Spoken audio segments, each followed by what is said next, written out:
suficiente para mim entender que eu não posso ser um pró-abortista? Isso é uma questão.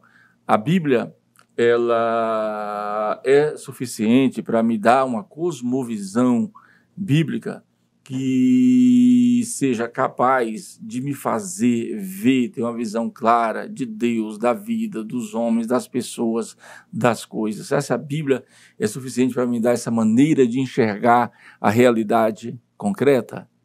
Então, além da... Claro, nós poderíamos discutir outros elementos, mas eu acho que é importante a contextualização, que a própria Escritura ela vai se contextualizando. E o cristão tem que ter essa sensibilidade exegética de entender que nem tudo é contextualizado, não é verdade? Mas eu acredito que uma grande dificuldade que essa nova geração vai enfrentar é conseguir diferenciar o contextualizar do atualizar.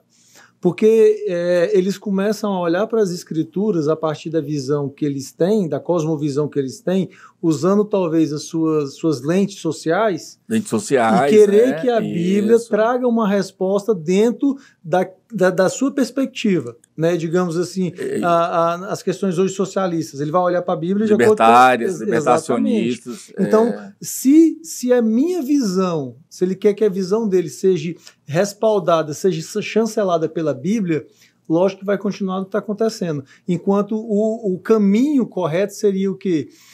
Se nessa caminhada que a gente está, com tanto polarismo, com tanta dificuldade que a gente está enfrentando de questões hermenêuticas, porque você vai perguntar para uma molecada e não sabe nem o que é, né? Não sabe nem o que é uma exegese, né?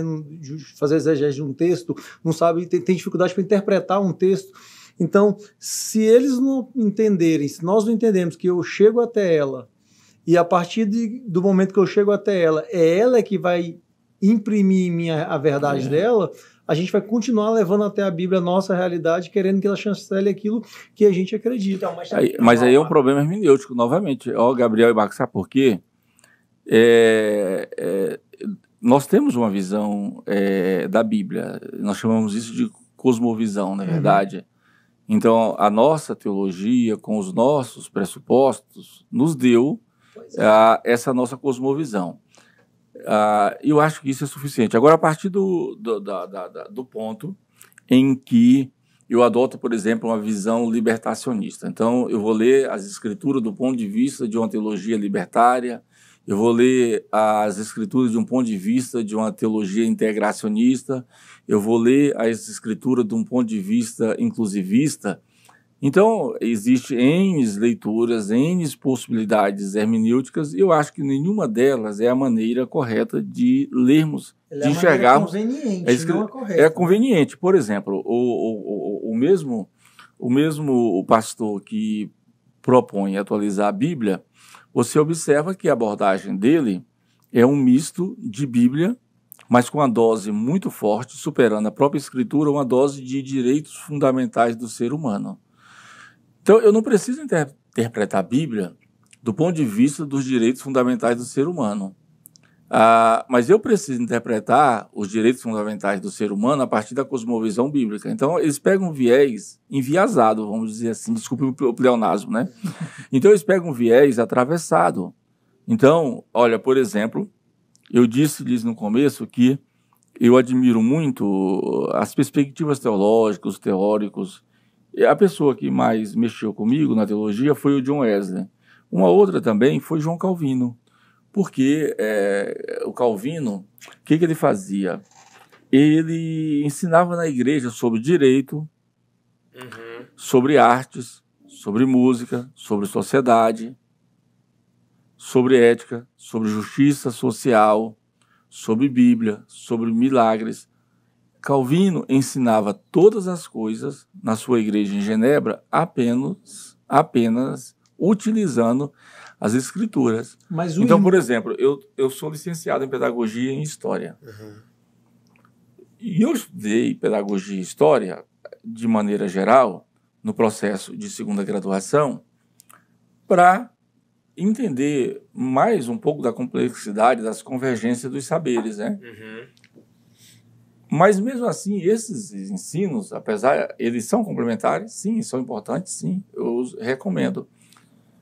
Mas a Bíblia, em face à própria pedagogia e à própria história, ela continua sendo, para mim, suficiente. Então, nós temos uma questão de sermos resolvidos ou não com a Escritura. Aqui eu vou entrar na questão pastoral. Parece que existe uma pontinha de pendência que a gente tem com a Escritura, parece que tem um ponto que a gente disfarça, mas a gente não se resolveu. A gente tenta manter uma posição conservadora, uma posição que seja politicamente correta, mas no final das contas parece que tem gente que tem pendências com a Escritura, tem pendência com a doutrina da salvação, porque acredita que no final de contas não precisará fazer nada, porque Deus vai salvar todos, ou seja, tem uma perspectiva universalista. Enfim, então, eu penso que tudo, aí eu vou puxar para o meu lado, teologia sistemática, tudo pode estar naquele contato definitivo com as Escrituras, onde a gente tem a Escritura como palavra de Deus, inspirada, inerrante, infalível, autoritativa, clara, necessária e suficiente. E, para além disso, nós somos norteados pela Bíblia. Nós não vamos guiar essa ou aquela pauta, seja pauta conservadora, pauta progressista, nós vamos guiar isso aí através da Bíblia. Não, é a Bíblia que guia todas as coisas, que instrui todas as coisas.